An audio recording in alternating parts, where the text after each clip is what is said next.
very, very exciting moment in the studio once again, because we are being joined now by Nicola Davies, who is a former presenter of the Really Wild Show, writer and author. Thank you so much for joining us this morning, Nicola. Very good morning. It's a pleasure. It's an absolute pleasure.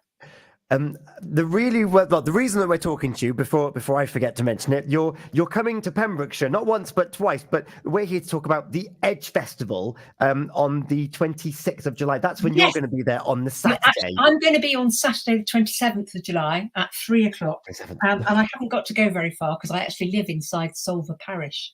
Solva Parish. There's a little kink around my house so that we are included in the parish. So, you know, Solva is our community. So it's lovely to be doing something, you know, so close to home when normally I'm going hundreds of miles to do book events at all sorts of places. So I'll be there on the 27th July, talking about Wales, because my background is in zoology. I trained as a zoologist before I became a presenter and a writer, and studied various sorts of whales, humpbacks, blue whales, sperm whales in the wild. And so I kind of just want to share that experience with people who are coming to the children's tent in Solva Festival. And I'll be talking about that and sharing some poems and sharing some illustrations and getting people to get a handle on the absolute scale of these animals. Which, you know, we all know that blue whales, for instance, are the biggest whales in the world, the biggest animal there's ever been on planet Earth. But when you talk about 30 meters, it's just a figure until you start to pace it out. You know, we were talking a moment ago about the size of their hearts. They've got a heart the size of a smart car. I know, it's just ridiculous, isn't it? You know, you could post a 2-year-old down a blue whale's aorta, and humpback whales, which are a sort of much smaller than that, even they are absolutely enormous. When they're right next to you in a small boat, you really do get a sense of that scale. Yeah, like the word awesome is often thrown around for things that aren't necessarily very awesome. But I imagine your experience through your career, you've had those moments of awe of look at the size of this thing that I share this planet with. Yeah, absolutely. And their behavior is also something that sort of tends to fall into the background when we're talking about the size. Their behavior is really, really interesting and really, really complex. And their relationships with each other, particularly sperm whales. Sperm whales are the ones with the great big square heads. And sperm whales have really, really complex social lives. They have relationships that last right the way through their lives. And we're actually beginning to find out about other sorts of whales now. And the more we find out, the more complex their lives we can understand their lives are to be, and their communication is more sophisticated and more subtle. I've got a friend, an old colleague, who's been studying sperm whales for 20 years, and he's been working with NASA using some of the software that NASA are developing for, you know, if ever we meet little green people from another planet, to be able to have a handle on translating a language that we don't have a dictionary for, we don't have a Rosetta Stone for.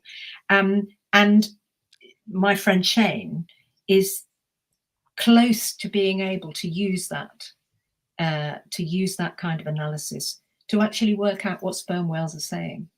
I mean, can you imagine? Can you? So, you know, in the lifetime of children I speak to on a regular basis, I do lots of school visits and things, that will be possible. It will be possible to communicate with an animal whose life is totally different from ours, but which has a really, really complex and intelligent mind. Wow. That's incredible. Yeah, wouldn't it be great? I mean, I can jolly well imagine that they've got some fairly harsh words for us. You've warmed up our well, you know, given all the ghastly things that we are doing with the ocean. And actually, I'm going to be talking to another author, a wonderful marine biologist and writer called Helen Scale. She's coming to St David's this Saturday. She's going to be talking about her new book, which is called What the Wild Sea Can Be, which is all about the threats all about all the ghastly stuff, but also all about the potential for changing that and turning it around. It's really exciting, really nice. Oh, that is really exciting. And I imagine you've had some really exciting experiences throughout your career. But very quickly, before we turn to your books in particular, what are some of the standout moments that you had whilst you were on the Really Wild show? Oh, I mean, you know, the day the camel got diarrhea. That's probably a really standout moment. Yeah, that was pretty awful. That was pretty awful. We'd make this, you know, we playing football with a cheetah. That was great. Wow. But there are all sorts of things, you know, things that you remember the things that go wrong. You really remember diarrhea, camel, birds going up into the lighting gantry and never to be seen again. Actually, one thing which is really, really personal to me is I had my kids when I was doing the Really Wild show. So I was pregnant and with small children and breastfeeding. And I stupidly wore a silk blouse when I went into the studio for one recording. And we had a little tiny baby kinkajou on the programme, which was being bottle fed by its carer.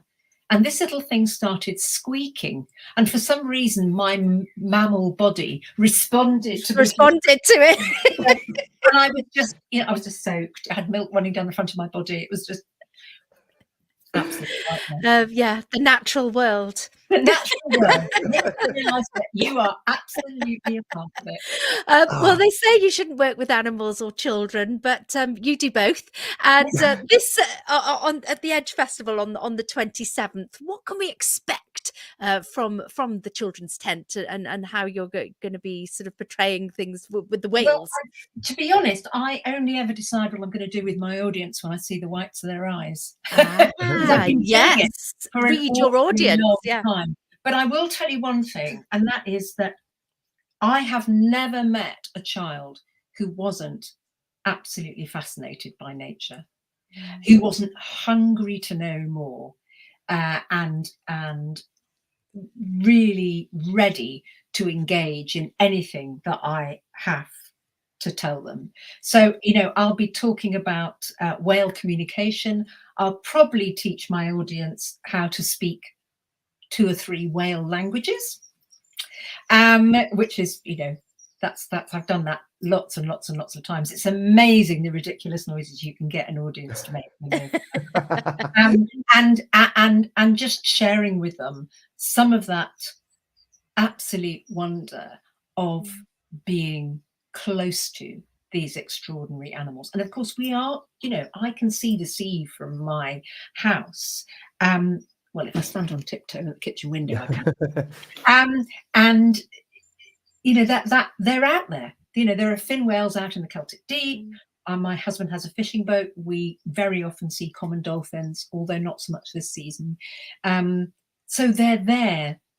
They're right on our doorstep. And that amazing marine environment is something that's close to the heart of everybody in Pembrokeshire.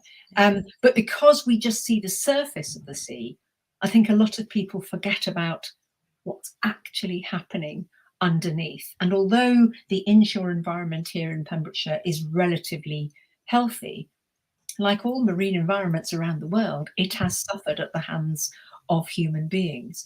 So the more we know about it and the more we care about it, you know, the better chance we have for making its future brighter than it is now. Yeah, it's easy to forget that in this world of technology that we are surrounded by nature, and particularly here in Pembrokeshire, we've got the only coastal national park. And that going back to that natural world, there's a longing for us to be there, to be next to the horizon and the open water, and there's massive health benefits to it as well. Absolutely. I mean, one of the things that absolutely breaks my heart when I work with children is to see kids who don't have the opportunity to be in nature. And I don't mean running around on a cricket pitch or a football field with a bit of manicured grass. What I mean is proper wild nature where they can make dens and sit in the corner of meadows and just look and be and feel themselves to be part of it. And that was an enormous part of my childhood, a really important part of my life and who I am, really. And I know there are a lot of kids that just don't have that opportunity anymore. Children, when I was, I'm 60, whatever it is, 66 now. And when I was a little girl, gardens were full of things like, as we saw cuckoos in the garden when I was a little girl, we saw spotted flycatchers. I haven't seen a spotted flycatcher for 15 years. So we have lost a great deal of that gorgeous diversity. But there are still things right on our doorstep that children can connect with and enjoy. But it takes an adult who knows to introduce them to that.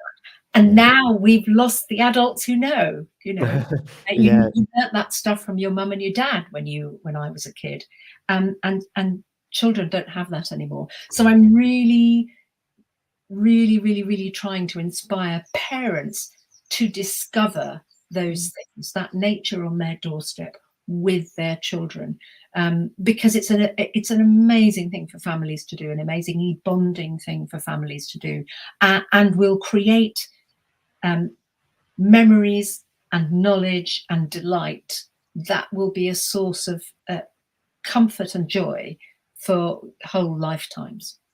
Yeah, well, you're certainly inspiring me, and your enthusiasm for the natural world. I don't think the time allotted that you have on Saturday, on the 27th, is going to be enough. It's so great speaking to you. And in fact, Hayley Ellis, on a Wednesday on Purist Radio, we do a wonderful Wednesday. And Hayley has posted a picture, my boy doing what he loves, getting dirty, fishing for crabs. And he's there, he's got his wellies on, he's up to the waist in mud, his hands are covered. He is at one with nature, and if we can inspire a few more kids to get nice and dirty and be part of the natural world, it'd be brilliant. If you're not grubby when you're 8, you're not doing your job. So I can't wait. So that's the Edge Festival. Tickets are available now. You can find more information on our website, and you've got your books behind you there as well. And you're going to be you might focus on one of them in particular on that Saturday as well. Yeah, I think probably Blue Heart, and also this one, the Star Whale, which has got illustrations by my lovely, lovely friend Peter Horacek. And let me just show you one of these pictures. He's just we wrote this book the other way round. I wrote words to go with his pictures. Wow. Oh wow, look. There you go. Yeah. So for those that are listening on your smart speaker PWR app and online, head over to Facebook, because this video will stay live there. And who illustrated Blue Heart? I did. I did the pictures and the words. Amazing. Nicola, it's been a joy speaking with you. Gina, your thoughts? It just sounds incredibly informative, but fun as well. So I know that anybody that's going to be heading to the Edge Festival on Saturday, the 27th, and coming to the Children's Tent are going to have a wonderful eye-opening experience. So thank you so much, Nicola. Yeah. Nicola, and you're just one person there over the weekend. Get your tickets now. There's the Children's Tent, Literature Tent, and plenty of live music. We're going to be showcasing and previewing more of the acts of the Edge Festival as we near the 26th to 28th of July. Nicola, thank you so much for your time this morning. Total pleasure. Wake up with Gina and Tom. Weekday